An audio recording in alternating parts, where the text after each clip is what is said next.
IPL kick ವಿಶೇಷ ಕಾರ್ಯಕ್ರಮಕ್ಕೆ ಸ್ವಾಗತ. ನಾನು ಸಿಂಚನಾ. ಇನ್ನು ನಿನ್ನೆ ನಡೆದಂತಹ ಮ್ಯಾಚ್ ಗುಜರಾತ್ ಟೈಟನ್ಸ್ ಮತ್ತು ಮುಂಬೈ ಇಂಡಿಯನ್ಸ್ ಮುಖಾಮುಖಿಯಾಗಿದ್ರು. ಎರಡೂ ತಂಡಗಳು ಕೂಡ ಮೊದಲ ಗೆಲುವಿನ ನಿರೀಕ್ಷೆಯಲ್ಲಿದ್ರು. ಆದರೆ ಗೆಲುವು ಮಾತ್ರ ಗುಜರಾತ್ ಟೈಟನ್ಸ್ ತಂಡದ ಪಾಲಾಗಿದೆ. ಈ ಕುರಿತು ಇವತ್ತು ಸಾಕಷ್ಟು ಮಾತಾಡೋಣ. ಇದರ ಜೊತೆ ಇವತ್ತು ನಡೀತಾ ಇರುವಂತಹ ಮ್ಯಾಚಸ್ ಒಂದು Delhi Capitals versus Sunrisers Hyderabad, ಜೊತೆಗೆ Rajasthan Royals and Chennai Super Kings, ಈ ಬಗ್ಗೆ ಕೂಡ ಮಾತಾಡೋಣ. ಸೊ ಈ ಬಗ್ಗೆ ಮಾತಾಡೋದಕ್ಕೆ ನಮ್ಮ ಸ್ಟುಡಿಯೋಗೆ ಬಂದಿರುವಂತಹ ಗೆಸ್ಟ್ ನ ವೆಲ್ಕಮ್ ಮಾಡೋಣ. ಕ್ರೀಡಾ ವರದಿಗಾರರಾಗಿರುವಂತಹ ವಿಶ್ವನಾಥ್ ಅವರು ನಮ್ಮ ಜೊತೆ ಇದ್ದಾರೆ. ಬನ್ನಿ ಅವ್ರನ್ನ ವೆಲ್ಕಮ್ ಮಾಡೋಣ. Welcome to the show sir. Yes. So ಇನ್ನು ನಿನ್ನೆ ನಡೆದಂತಹ match, I think Sai Sudarshan ಅವರ ಹಾಫ್ ಸೆಂಚುರಿ ಆಗಿರ್ಬೋದು, ಪ್ರಸಿದ್ಧ ಕೃಷ್ಣನ್ ಹಾಗೆ ಮೊಹಮ್ಮದ್ ಸಿರಾಜ್ ಅವರ ಎಫೆಕ್ಟಿವ್ ಬೌಲಿಂಗ್ ಆಗಿರ್ಬೋದು. ಸೊ ಇವೆರಡರಿಂದ ಗುಜರಾತ್ ಟೈಟನ್ಸ್ ನಿನ್ನೆ ಗೆಲುವನ್ನು ಸಾಧಿಸಿದೆ ಅಂತ ಹೇಳ್ಬೋದು. ಸೊ ನೋಡಿದ್ರೆ ಸರ್ ನಿನ್ನೆ ಮ್ಯಾಚ್ ಹೇಗಿತ್ತು? ನಿಜವಲ್ಲ, ನನಗೆ ಮುಂಬೈ ಇಂಡಿಯನ್ಸ್ ಯಾವಾಗಲೂ ಕೂಡ ಚಾಂಪಿಯನ್ ಟೀಮ್ ಅದು. ಅಂದರೆ ಮೊದಲಿಂದನೂ ಕೂಡ IPL ನಾವು ನೋಡ್ಕೊಂತ ಬಂದಂಥ ಸಂದರ್ಭದಲ್ಲಿ ಯಾವಾಗಲೂ ಇನಿಷಿಯಲ್ ಸ್ಟೇಜ್ ಅಂದರೆ ಆರಂಭಿಕ ಪಂದ್ಯಗಳಲ್ಲಿ ತುಂಬಾ ಸರಿಯಾಗಿ ಆಡೋದಿಲ್ಲ ಅವರು. ಬರ್ತಾ ಬರ್ತಾ ಬರ್ತಾ 4-5 ಪಂದ್ಯ ಸೋತಾದ ಮೇಲೆ ಕಂಟಿನ್ಯೂ ಆಗಿ ಗೆಲ್ಲುವಂಥದ್ದು ಮತ್ತು ಟ್ರೋಫಿಯನ್ನ ಗೆದ್ದಂತಹ ಕೆಲವೊಂದು ನಿದರ್ಶನಗಳು ಕೂಡ ಯಾವುದೇ ಕಾರಣಕ್ಕೂ ಕೂಡ ಮುಂಬೈ ಇಂಡಿಯನ್ಸ್ ನ ನೆಗ್ಲೆಕ್ಟ್ ಮಾಡೋ ಹಾಗೆ ಇಲ್ಲ. ಈ ಕಡೆ ಗುಜರಾತ್ ಟೈಟನ್ಸ್ ಕೂಡ ಅಷ್ಟೇ, ತುಂಬಾ ಸ್ಟ್ರಾಂಗ್ ಆಗಿರೋ ಟೀಮು. ನಿನ್ನೆ ನಾವು ನೋಡ್ತಾ ಇದ್ವಿ, ಏನು ಈ ಸಾಯಿ ಸುದರ್ಶನ್ ಏನಿದಾರಲ್ಲ, ಅವರು ಅದ್ಭುತವಾದ ಬ್ಯಾಟಿಂಗ್ ಅನ್ನ ಮಾಡಿದ್ರು. ಅದರಲ್ಲೂ ಕೂಡ 41 ಬಾಲಲ್ಲಿ 63 ರನ್ ಬಾರಿಸಿರುವಂಥದ್ದು. ಇನ್ನು ಈ ಲೆಫ್ಟ್ ಹ್ಯಾಂಡ್ ಆಟಗಾರ, ಹೀಗಾಗಿ ಅವರಿಗೆ ಆ ಪಿಚ್ ಕೂಡ ಸರಿಯಾಗಿ ಸಾಥ್ ಕೊಡ್ತಾ ಇತ್ತು. ಹೀಗಾಗಿ ಎಲ್ಲೋ ಒಂದು ಕಡೆ ಶುಭ್ಮಾನ್ ಗಿಲ್ ಆಗಿರಬಹುದು, ಆರಂಭಿಕ ಪಾರ್ಟ್ನರ್ಶಿಪ್ ಒಂದು ಉತ್ತಮವಾಗಿ ಬಂದಂತಹ ಟೈಮಲ್ಲಿ ಆಟೋಮೆಟಿಕ್ಲಿ ಆ ದೊಡ್ಡ ಸ್ಕೋರ್ ನೋಡಿ, 196 ನಾಟ್ ಎ ಸ್ಮಾಲ್ ಸ್ಕೋರ್. ಯಾಕಂತಂದ್ರೆ ಅಹಮದಾಬಾದ್ ಗ್ರೌಂಡ್ ಬಂದು ವಿಶ್ವದಲ್ಲಿ ಅತಿ ದೊಡ್ಡ ಸ್ಟೇಡಿಯಂ, ಅದೇ ರೀತಿಯಾಗಿ ಜನನು ಕೂಡ ಹೆಚ್ಚಾಗಿರ್ತಾರೆ. ಆಮೇಲೆ ಹೋಮ್ ಗ್ರೌಂಡ್ ಬೇರೆ, ಪ್ರೆಷರ್ ಜಾಸ್ತಿ ಇರುತ್ತೆ. ಸಪೋರ್ಟ್ ಇದ್ರೂ ಕೂಡ ಯಾವಾಗ್ಲೂ ನಮಗೆ ಒಂದು 100 ಜನ 200 ಜನ ನಿಂತ್ಕೊಂಡ್ಬಿಟ್ಟು ಒಂದೇ ಸರಿ ಹುಯಿ ಅಂದಾಗ ಅದು ಆಟೋಮೆಟಿಕ್ಲಿ ನಮಗೆ ಡಿಸ್ಟರ್ಬೆನ್ಸ್ ಆಗೇ ಆಗುತ್ತೆ. ಆದ್ರೆ ಆ ಕ್ರಿಕೆಟ್ ಪ್ಲೇಯರ್ ಗಳಿಗೆ ಆಸ್ ಯೂಶುವಲ್ ಅದು ಎಕ್ಸ್ಪೀರಿಯನ್ಸ್ ಇದ್ರೂ ಕೂಡ ಎಲ್ಲೋ ಒಂದು ಕಡೆ ಅವರಿಗೆ ಪ್ರೆಷರ್ ಅಲ್ಲೇ ಆಡ್ಬೇಕಾದಂತಹ ಪರಿಸ್ಥಿತಿ. ಯಾಕಂತಂದ್ರೆ ಇಬ್ರು ಕೂಡ ಆಡಿದ್ರು ಇವರು ಗುಜರಾತ್ ಅವರು, ಅದೊಂದು ಅವರಿಗೆ ಪ್ಲಸ್ ಆಗುತ್ತಾ? ಪ್ಲಸ್ ಖಂಡಿತ. ಹೋಮ್ ಗ್ರೌಂಡ್ಗಳು ಯಾವತ್ತೂ ಕೂಡ ಹಾಗೆ, ನಮ್ಮ RCBಗೂ ಅಷ್ಟೇ, ಬೆಂಗಳೂರು ಪಿಚ್ ಯಾವಾಗಲೂ ಕೂಡ ಚೆನ್ನಾಗೇ ಇರುತ್ತೆ. ನೀವು ಹೇಳ್ತಾ ಇದ್ರಿ ಏನು ಹೊಸ ರೆಕಾರ್ಡ್ಗಳು ಕೂಡ ಆಗಿರುವಂತದ್ದು. ಇನ್ನು ನಮ್ಮ ಕನ್ನಡಿಗ ನಮಗೆ ನಿನ್ನೆ ಖುಷಿಯಾಗಿದ್ದಂತ ವಿಷಯ ಏನು ಅಂತಂದ್ರೆ, ನಮ್ಮ ಪ್ರಸಿದ್ಧ ಕೃಷ್ಣ ಅವರು ತುಂಬಾ ಅಕ್ಯುರೇಟ್ ಆಗಿ ಬಾಲಿಂಗ್ ಮಾಡ್ತಾರೆ ನೋಡಿ. ಕೇವಲ 18 ರನ್ ಬಿಟ್ಟು ಕೊಡ್ತಾರೆ, 2 ವಿಕೆಟ್ ತಗೊಳ್ತಾರೆ. ಮೇನ್ ವಿಕೆಟ್, ಅದರಲ್ಲೂ ಕೂಡ ಅವ್ರು ತೆಗೆದುಕೊಂಡಂತಹ ವಿಕೆಟ್ ಗಳನ್ನ ನೋಡೋದಾದ್ರೆ ನಿಜವಾಗ್ಲೂ ತುಂಬಾ ಖುಷಿ ಆಗುತ್ತೆ ನೋಡಿ. ತಿಲಕ್ ವರ್ಮಾ ಮತ್ತು ಈ ಸೂರ್ಯಕುಮಾರ್ ಯಾದವ್ ಒಂದು ಒಳ್ಳೆ ಪಾರ್ಟ್ನರ್ಶಿಪ್ ಬಿಲ್ಡ್ ಆಗ್ತಾ ಇತ್ತು. ಆ ಪಾರ್ಟ್ನರ್ಶಿಪ್ ಬಿಲ್ಡ್ ಆಗುವಂತಹ ಸಂದರ್ಭದಲ್ಲಿ ಇಮಿಡಿಯೇಟ್ ಆಗಿ ಹಾರದೆ ಇವರು ಕ್ಯಾಪ್ಟನ್ ಬಾಲ್ ಅನ್ನ ಒಬ್ಬ ನಂಬಿಕಸ್ಥ ಬೌಲರ್ ಕೈಯಲ್ಲಿ ಕೊಟ್ಟಂತಹ ಟೈಮಲ್ಲಿ ಆಟೋಮೆಟಿಕ್ ಆಗಿ ಆ ಒಂದು ವಿಕೆಟ್ ಗಳನ್ನ ಪಡೆದಂತಹ ಟೈಮಲ್ಲಿ ಎದುರಾಳಿ ತಂಡಕ್ಕೆ ಆಟೋಮೆಟಿಕ್ಲಿ ಅದು ಪ್ರೆಷರ್ ಆಗೇ ಆಗುತ್ತೆ ನೋಡಿ. ಒಂದು ಪಾರ್ಟ್ನರ್ಶಿಪ್, ಬಿಗ್ ಪಾರ್ಟ್ನರ್ಶಿಪ್ ಬಿಲ್ಡ್ ಆಗ್ತಾ ಇರುತ್ತೆ, ಒಂದು ಬ್ರೇಕ್ ಥ್ರೂ ಬೇಕಾಗ್ತಾ ಇರುತ್ತೆ. ಆ ಸಂದರ್ಭದಲ್ಲಿ ವಿಕೆಟ್ ತೆಗೆದುಕೊಳ್ಳೋದು ಅಷ್ಟು ಸುಲಭದ ಮಾತಲ್ಲ ನೋಡಿ. ಸೆಟಲ್ಡ್ ಬ್ಯಾಟ್ಸ್ಮನ್ 36 ಬಾಲಲ್ಲಿ 39 ತಿಲಕ್ ವರ್ಮಾ ಆಡ್ತಾ ಇರ್ತಾರೆ, 28 ಬಾಲಲ್ಲಿ 48 ರನ್ ಸೂರ್ಯಕುಮಾರ್ ಯಾದವ್ ಆಡ್ತಾ ಇರ್ತಾರೆ. ಹೀಗಾಗಿ ಇಬ್ಬರನ್ನು ಕೂಡ ಬೇಗ ಔಟ್ ಮಾಡ್ತಾರೆ.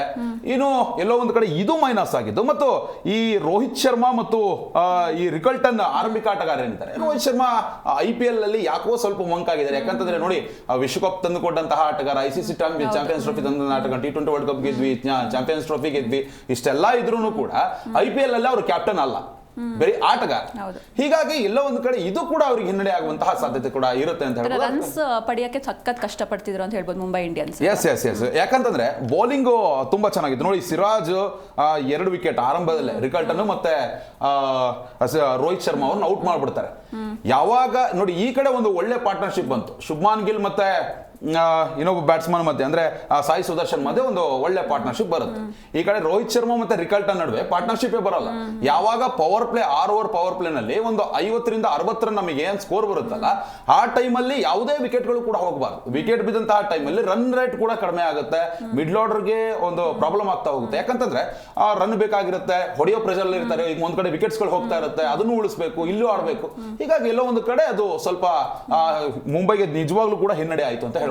ಸೊ ಇನ್ನು ಗುಜರಾತ್ ಟೀಮ್ ನ ಪ್ಲಸ್ ಪಾಯಿಂಟ್ಸ್ ಅಂಡ್ ಮುಂಬೈ ಅವರ ಮೈನಸ್ ನೋಡೋದಾದ್ರೆ ನಿನ್ನೆ ಮ್ಯಾಚ್ ಅಲ್ಲಿ ನೋಡಿ, ಗುಜರಾತ್ ಟಾಪ್ ಅಂದ್ರೆ ಟಾಪ್ ಕ್ಲಾಸ್ ಬ್ಯಾಟ್ಸ್ಮನ್ ಗಳಂತಂದ್ರೆ ನೋಡಿ, ಆರಂಭಿಕ ಸಾಯಿ ಸುದರ್ಶನ್ ಮತ್ತೆ ನಾನು ಅವಾಗ್ಲಿಂದನೂ ಹೇಳ್ತಾ ಇದ್ದೀನಿ, ಮತ್ತೆ ಶುಭ್ಮಾನ್ ಗಿಲ್ ಏನ್ ಉತ್ತಮ ಆರಂಭ ಇತ್ತು ಅಂತಂದ್ರೆ ಅಂತ್ಯನೂ ಕೂಡ ಅಷ್ಟೇ ಚೆನ್ನಾಗಿರುತ್ತೆ. ಹೀಗಾಗಿ ಒಂದು ಉತ್ತಮ ಆರಂಭ ಸಿಕ್ಕಿತ್ತು, ಇಬ್ಬರ ಮಧ್ಯೆ ಒಂದು ಒಳ್ಳೆ ಪಾರ್ಟ್ನರ್ಶಿಪ್ ಬಂತು. ಪಾರ್ಟ್ನರ್ಶಿಪ್ ಬಂದಂತಹ ಸಂದರ್ಭದಲ್ಲಿ ಯಾವುದೇ ವಿಕೆಟ್ಗಳು ಕೂಡ ಹೋಗ್ತಾ ಇರಲಿಲ್ಲ. ಆದ್ರೆ ಮಿಡ್ಲ್ ಆರ್ಡರ್ ಅಲ್ಲಿ ನೋಡಿ, ಶಾರುಖ್ ಶಾರುಖ್ ಖಾನ್ ಸ್ವಲ್ಪ ಬೇಗ ಔಟ್ ಆಗ್ತಾರೆ. ನನಗೆ ಅನ್ಸಿದ ಮಟ್ಟಿಗೆ ಅವರು ಸರಿಸುಮಾರು ಒಂದು 220-230 ಹೋಗ್ತಾರೆ ಅಂತ ನಾನು ಅನ್ಕೊಂಡಿದ್ದೆ. ಆದ್ರೆ 198ಗೆ, ಯಾಕಂತಂದ್ರೆ ನೋಡಿ ಬಾಲಂಗುಚ್ಚಿಗಳು ಅವ್ರಿಗೆ ಸರಿಯಾಗಿ ಸಾಥ್ ಕೊಟ್ಟಿಲ್ಲ. ರಾಹುಲ್ ತಿವಾಟಿಯಾ ಕೂಡ ರನ್ಔಟ್ ಆಗ್ಬಿಟ್ರು. ಒಳ್ಳೆ ಬಿಗ್ ಹಿಟ್ಟರ್ ಅವರೇ, ಅವ್ರ ಕಡೆ ಫಿನಿಶರ್ ಅಂತ ಇರುವಂತದ್ದು. ಮತ್ತು ಈ ರಶೀದ್ ಖಾನ್ ಅವ್ರು ಒಳ್ಳೆ ಆಲ್ರೌಂಡರ್ ಆದ್ರೂ ಕೂಡ ಯಾವ ಸಮಯಕ್ಕೆ ಹೇಗೆ ಆಡ್ಬೇಕು ಅಷ್ಟು ಮಾತ್ರ ಆಡಬಲ್ಲರು. ಹೀಗಾಗಿ ಸ್ಕೋರ್ ಸ್ವಲ್ಪ ಒಂದು 20-30 ರನ್ ಕಡಿಮೆ ಆಯ್ತು ಅಂತ ಹೇಳ್ಬೋದು. But 198 it is a big score ಅಹಮದಾಬಾದ್ನಲ್ಲಿ. ಹೀಗಾಗಿ ಬೌಲಿಂಗ್ ವಿಭಾಗದಲ್ಲಿ ನನಗೇನು ಅಷ್ಟು ಮುಂಬೈ ತುಂಬಾ ಮೊನುಚಾಗಿ ಕಾಣಲಿಲ್ಲ. ನೋಡಿ, ಮೇನ್ ಬೌಲರು ನಮಗೆ ಇಲ್ಲಿ ಟ್ರಿಂಟ್ ಬೋಲ್ಟ್ ಅವರೇ 34 ರನ್ ಕೊಡ್ತಾರೆ, ಕೇವಲ 1 ವಿಕೆಟ್ ತಗೊಳ್ತಾರೆ. ಹಾರ್ದಿಕ್ ಪಾಂಡ್ಯ ಸ್ವಲ್ಪ ಪರವಾಗಿಲ್ಲ. ಇನ್ನು ಮುಜೀಬ್ ಏನಿದ್ದಾರೆ 28 ರನ್ ಕೊಡ್ತಾರೆ. ಹೀಗಾಗಿ ರನ್ ಫ್ಲೋ ಜಾಸ್ತಿ ಹೋಗ್ತಾ ಇದ್ದಂತ ಆ ಟೈಮಲ್ಲಿ ಅದನ್ನ ಕಂಟ್ರೋಲ್ ತರಬೇಕಾದ್ರೆ ವಿಕೆಟ್ಸ್ ಗಳು ಬೇಕಾಗುತ್ತೆ. ಆದ್ರೆ ಸ್ಟಾರ್ಟಿಂಗ್ ಅಲ್ಲೇ ವಿಕೆಟ್ ಹೋಗ್ಲಿಲ್ಲ. ಹೀಗಾಗಿ ಹಿಂದ್ಗಡೆ ಬರೋರು ಕೂಡ ಸ್ವಲ್ಪ ಚೆನ್ನಾಗಿ ಅದ್ಭುತವಾಗಿ ಆಡ್ಕೊಂಡು ಒಂದು ದೊಡ್ಡ ಸ್ಕೋರ್ ಅನ್ನು ಕೂಡ ತೆಗೆದುಕೊಂಡ್ರು. ಇದು ಎಲ್ಲೋ ಒಂದು ಕಡೆ ಬ್ಯಾಟಿಂಗ್, ಒಂದು ಹೋಮ್ ಗ್ರೌಂಡ್ ನ ಒಂದು ಅಭಿಮಾನಿಗಳ ಒಂದು ಸಪೋರ್ಟ್, ಮತ್ತೆ ಉತ್ತಮ ಆರಂಭ, ಮತ್ತೆ ಬೌಲರ್ಗಳ ಶಿಸ್ತುಬದ್ಧ ದಾಳಿ, ಇವೆಲ್ಲವೂ ಕೂಡ ಮಿಕ್ಸ್ ಆಗಿ ಗುಜರಾತ್ ಗೆದ್ದಿದೆ ಅಂತ ಹೇಳ್ಬೋದು. ಇನ್ನು ಮುಂಬೈನ ಮೈನಸ್ ಏನು ಅಂತಂದ್ರೆ, ನಾನು ಅವಾಗಲೇ ಹೇಳ್ತಾ ಇದ್ದೆ, ಯಾವಾಗ್ಲೂ ಓಪನಿಂಗ್ ತುಂಬಾ ಚೆನ್ನಾಗಿ ಆಗ್ಬೇಕಾಗತ್ತೆ. ಪವರ್ ಪ್ಲೇ ನಲ್ಲಿ ರನ್ಗಳು ಬರಬೇಕಾಗತ್ತೆ. ಯಾಕಂತಂದ್ರೆ ಅಹಮದಾಬಾದ್ ತುಂಬಾ ದೊಡ್ಡ ಗ್ರೌಂಡ್. ಹೀಗಾಗಿ ರನ್ಗಳು ಬಂದಂತಹ ಸಂದರ್ಭದಲ್ಲಿ ಮಿಡ್ಲ್ ಆರ್ಡರ್ ನಲ್ಲಿ ಇರುವಂತಹ ಆಟಗಾರ ಏನಿರ್ತಾರೆ ಅವರಿಗೆ ಪ್ರೆಷರ್ ಕಡಿಮೆ ಆಗ್ತಾ ಹೋಗುತ್ತೆ.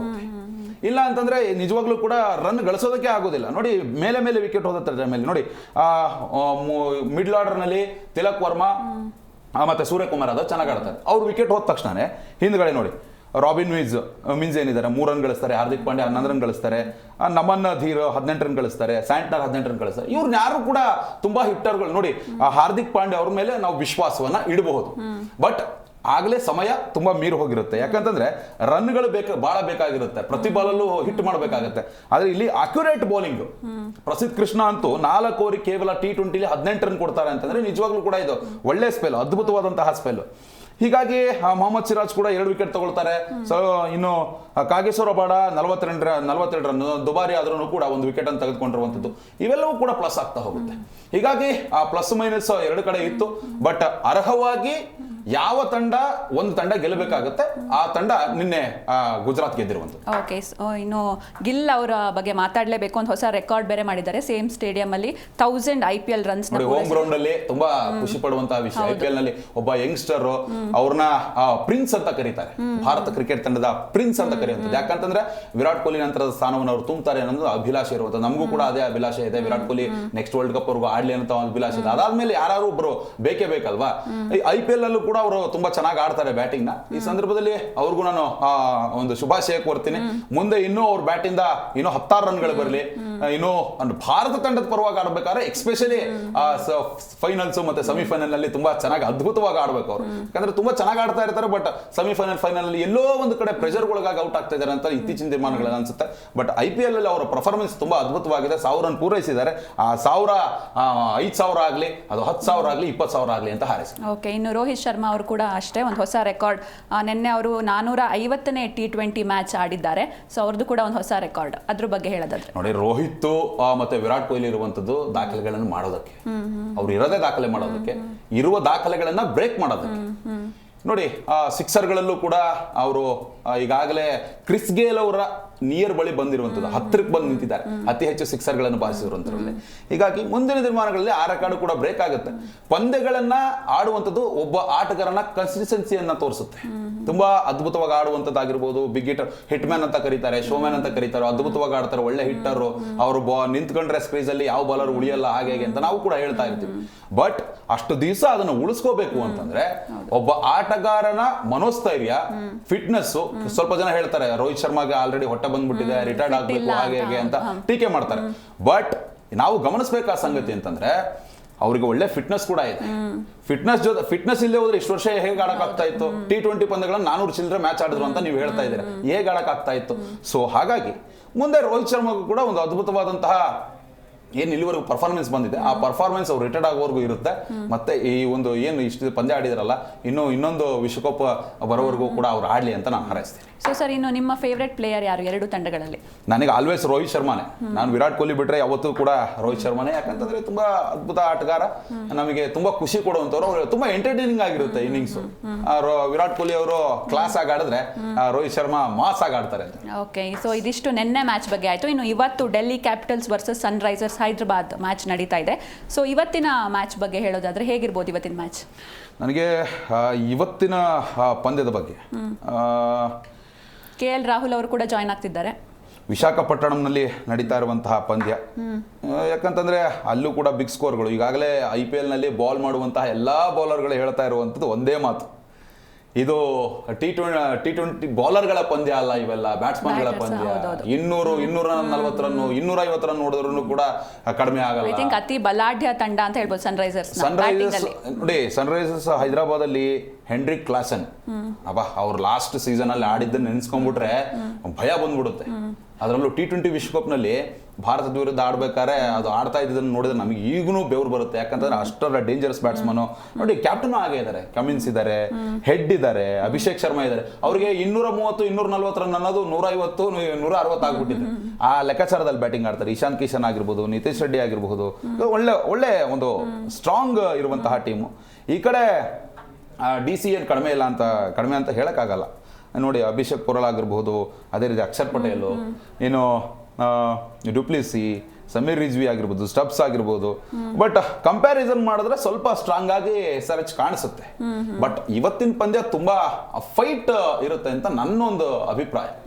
ಯಾಕಂದ್ರೆ ಹೈದರಾಬಾದ್ ಅದ್ಭುತವಾದ ತಂಡ, ಅದರಲ್ಲಿ ಎರಡು ಮಾತಿಲ್ಲ. ಬಟ್ ಅವರು ಆರಂಭಿಕ ಆಟಗಾರರನ್ನು ಏನಾದ್ರೂ ಕೈ ಕೊಟ್ರೆ ಅವ್ರಿಗೂ ಆ ಸ್ಕೋರ್ಗಳು ಅವ್ರದ್ದು ಕಡಿಮೆ ಆಗ್ತಾ ಹೋಗುತ್ತೆ. ಹೀಗಾಗಿ ಎಲ್ಲೋ ಒಂದು ಕಡೆ ಅದನ್ನ ಅವರು ಉಳಿಸ್ಕೋಬೇಕಾಗುತ್ತೆ. ಮುಂದೆ ಏನಾದ್ರೂ ಕೂಡ ಬಿಗ್ ಸ್ಕೋರ್ಗಳು ಬಂತು ಅಂತಂದ್ರೆ, ಯಾಕಂದ್ರೆ SRH ಆಡ್ತಾ ಇದೆ ಅಂತಂದ್ರೆ ಟಿವಿ ಮುಂದೆ ಕುತ್ಕೊಂಡಾಗ 250, 300 ಹೊಡಿತಾರಪ್ಪ ಇವರು ಅಂತ ನಾವೇ ಅನ್ತಾ ಇರ್ತೀವಿ. ಸೊ ಇವತ್ತು ಕೂಡ ಬಿಗ್ ಸ್ಕೋರ್ ಬರುವಂತಹ ಸಾಧ್ಯತೆ ನನಗನ್ಸಿದ ಮಟ್ಟಿಗೆ SRHಗೆ ಜಾಸ್ತಿ ಅವಕಾಶ ಇದೆ. ಯಾಕಂತಂದ್ರೆ ವಿಶಾಖಪಟ್ಟಣಂ ಅಂತಂದ್ರೆ home ground, Hyderabad near by ಇರುವಂತದ್ದು. ಹೀಗಾಗಿ ಅವರ ರಾಜ್ಯದಲ್ಲಿ ಆಡಬೇಕಾದ್ರೆ ಆಸ್ ಯೂಶುವಲ್ ಅವ್ರಿಗೆ ಸ್ವಲ್ಪ ಸ್ಟ್ರೆಂತ್ ಜಾಸ್ತಿ ಇರುತ್ತೆ, ಬಲ ಜಾಸ್ತಿ ಇರುತ್ತೆ. ಹೀಗಾಗಿ ಅದನ್ನು ನನ್ನ ಫೇವ್ರೆಟ್ ಟೀಮ್ ಅಂತ ಹೇಳ್ಬೋದು. ಸೊ ಇನ್ನು KL ರಾಹುಲ್ ಅವರು ಜಾಯ್ನ್ ಆಗ್ತಿದ್ದಾರೆ ಡೆಲ್ಲಿ ಟೀಮ್ನ. ಸೊ ಅದರಿಂದ ಒಂದು ಎಕ್ಸ್ಟ್ರಾ ಬಲ ಬಂದಂಗೆ ಆಗಿರ್ಬೋದು ಅವರಿಗೆ.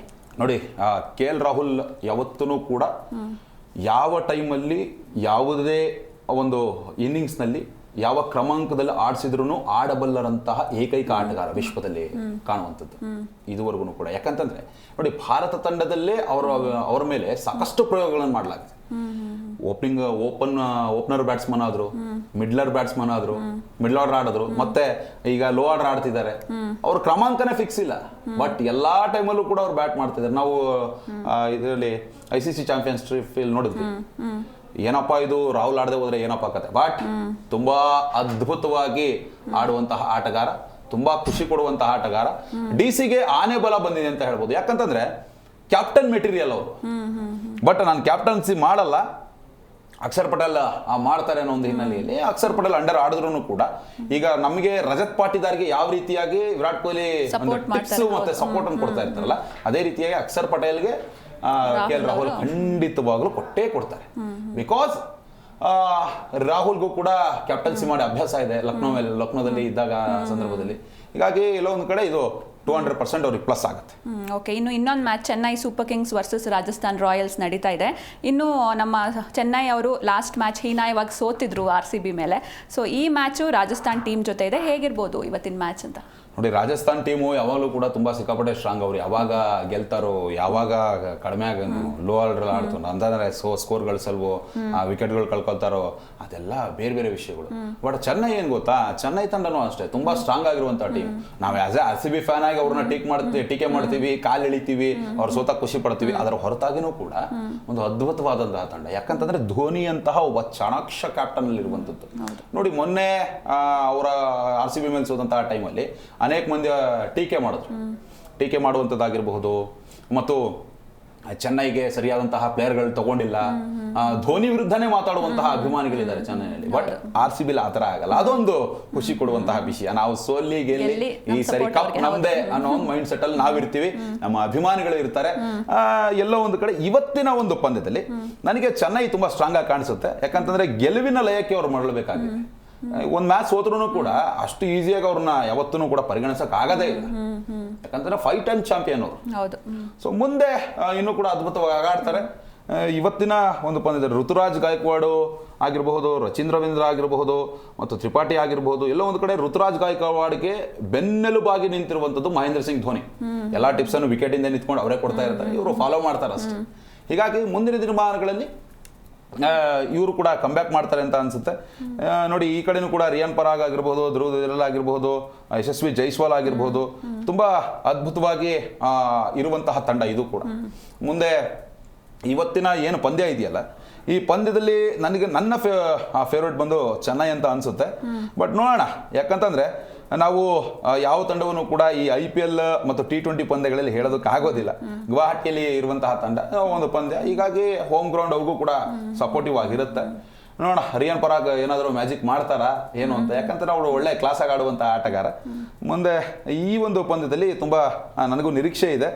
ಬಟ್ ಚೆನ್ನೈಯವರು ಕಂಬ್ಯಾಕ್ ಮಾಡ್ತಾರೆ ಅಂತ ಹೇಳಬಹುದು. ಯಾಕಂತಂದ್ರೆ ರಚಿನ್ ರವೀಂದ್ರ ಆಗಿರ್ಬೋದು, ಶಿವನ್ ದುಬೆ ಆಗಿರ್ಬೋದು, ಒಳ್ಳೊಳ್ಳೆ ಕ್ಯಾಪ್ಟನ್ಸಿ ಮೆಟೀರಿಯಲ್ ಆಗಿರ್ಬೋದು ಮತ್ತು ಎಲ್ಲರಲ್ಲೂ ಕೂಡ ನಾಯಕತ್ವದ ಗುಣವನ್ನು ಕಾಣಬಹುದು ಆ ತಂಡದಲ್ಲಿ. ಹೀಗಾಗಿ ಮುಂದೆ ಅವರು ಕಂಬ್ಯಾಕ್ ಮಾಡುವಂತಹ ಸಾಧ್ಯತೆ ಕೂಡ ಇದೆ. ಒಂದು RCB ಮೇಲೆ ಸೋತ್ರೂ ಕೂಡ ನೆಕ್ಸ್ಟ್ ಅವರು ಗೆಲ್ಲುವಂತಹ ಸಾಧ್ಯತೆಗಳು 200% ಇದೆ. ಇವತ್ತು ಗೆಲ್ಲುವಂತಹ ನನ್ನ ಫೇವ್ರೇಟ್ ಚೆನ್ನೈ. ಬಟ್ RRಲ್ಲೂ ಕೂಡ ಒಳ್ಳೆ ಆಟಗಾರರಿದ್ದಾರೆ. ಮುಂದೆ ಈ ಒಂದು RR ತಂಡ ಏನಿದೆಯಲ್ಲ ನೋಡಿ, ಫಸ್ಟ್ ಸೀಸನ್ ಆರಂಭ ಆದಾಗ ಕಪ್ ಗೆದ್ದವರೇ ರಾಜಸ್ಥಾನ್ ರಾಯಲ್ಸ್. ಸೊ ಹೀಗಾಗಿ ಮುಂದೆ ನೋಡೋಣ ಏನಾಗುತ್ತೆ. ಸೊ ಇನ್ನು ರಾಜಸ್ಥಾನ್ ಟೀಮ್ಗೆ ಬಂದ್ರೆ ಅವ್ರು ಆಡಿರೋ 2 ಮ್ಯಾಚ್ ಕೂಡ ಸೋತಿದ್ದಾರೆ. ಸೊ ಇವತ್ತಾರು ಅಕೌಂಟ್ ಓಪನ್ ಮಾಡ್ತಾರೆ ಹೇಗೆ ಅಂತ ನಾನು ಅದೇ ಹೇಳ್ತಾ ಇರೋದು. ಯಾಕಂತಂದ್ರೆ ಚೆನ್ನೈ ವಿರುದ್ಧವಾಗಿ ಆಡುವಂಥದ್ದು ಅಷ್ಟು ಈಸಿ ಅಲ್ಲ. ಯಾಕಂದ್ರೆ 2 ಮ್ಯಾಚ್ ಸೋತಿದ್ದಾರೆ, ಇವರು 1 ಮ್ಯಾಚ್ ಸೋತಿದ್ದಾರೆ. ಇಬ್ರು ಸೋತವರ ನಡುವಿನ ಪಂದ್ಯ ಇದು. ಹೀಗಾಗಿ ಗೆಲುವಿನ ನಿರೀಕ್ಷೆಯಲ್ಲಿ 2 ತಂಡ ಇರ್ತಾರೆ.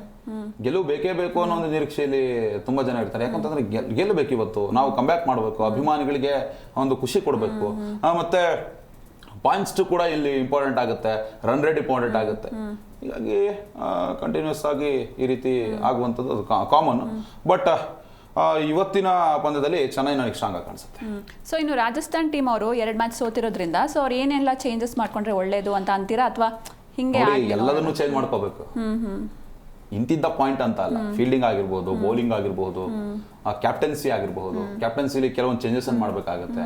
ಯಾವ ಟೈಮಲ್ಲಿ ಯಾರನ್ನ ಅಟ್ಯಾಕ್ ಮಾಡಬೇಕು, ಮತ್ತೆ ಯಾವ ಟೈಮಲ್ಲಿ ಯಾರು ವಿಕೆಟ್ ತಗೋಬೇಕು, ಯಾವ ಟೈಮಿಗೆ ಯಾರು ಬೌಲಿಂಗ್ ಇಳಿಬೇಕು.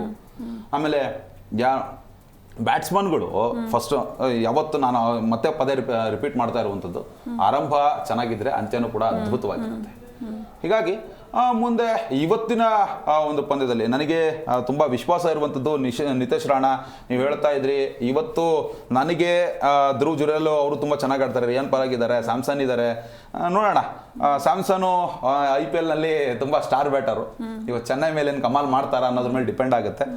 ಅವರು ಅದ್ಭುತವಾಗಿ ಆಡಿದ್ರು ಅಂತಂದ್ರೆ ನಿಜವಾಗ್ಲೂ ಕೂಡ ಚೆನ್ನೈ ಕಷ್ಟ ಆಗುತ್ತೆ. ಓಕೆ, ಸೊ ನಿಮ್ಮ ಇನ್ನು ಚೆನ್ನೈಯಲ್ಲಿ ನಿಮಗೆ ಫೇವ್ರೆಟ್ ಪ್ಲೇಯರ್ ಅಂತ ಬಂದ್ರೆ?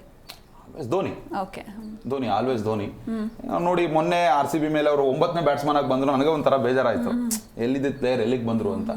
ಸೊ ಇವತ್ತಾದ್ರೂ ಚೇಂಜಸ್ ಆಗಲಿ, ಒಂಚೂರು ಚೆನ್ನಾಗಿ ಆಡಲಿ. ಧೋನಿ ಒಂದು ಸ್ವಲ್ಪ ಟಾಪ್ ಆರ್ಡರ್ ಬಂದು ಆಡಿದ್ರೆ ಅವರ ಅಭಿಮಾನಿಗಳು ಆಗಿರ್ಬೋದು, ನಾನು ಕೂಡ ಒಂಥರ MS ಧೋನಿ ಅಭಿಮಾನಿನಿ. ಯಾಕಂತಂದ್ರೆ ಭಾರತ ತಂಡ ಕಂಡಂತಹ ಒಬ್ಬ ಶ್ರೇಷ್ಠ ಕ್ಯಾಪ್ಟನ್, ಶ್ರೇಷ್ಠ ಆಟಗಾರ, ಒಂದು ಅತ್ಯುತ್ತಮ ವಿಶ್ವ ದರ್ಜೆಯಲ್ಲಿ ಭಾರತ ತಂಡವನ್ನು ಮುನ್ನಡೆಸಿದಂಥ ಆಟಗಾರ. ಹೀಗಾಗಿ ಇವತ್ತಿನ ಪಂದ್ಯದಲ್ಲಿ ಅವ್ರಿಗೆ ಒಳ್ಳೇದಾಗಬೇಕು.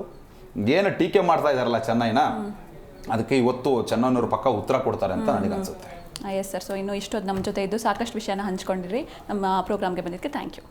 ಎಸ್, ನೋಡಿದ್ರಲ್ವಾ, ಇದಾಗಿತ್ತು ಇವತ್ತಿನ ವಿಶೇಷ. ನೋಡ್ತಾ ಇರಿ ಜೀ ಕನ್ನಡ ನ್ಯೂಸ್, ಸತ್ಯವೇ ಸುದ್ದಿಯ ಜೀವಾಳ.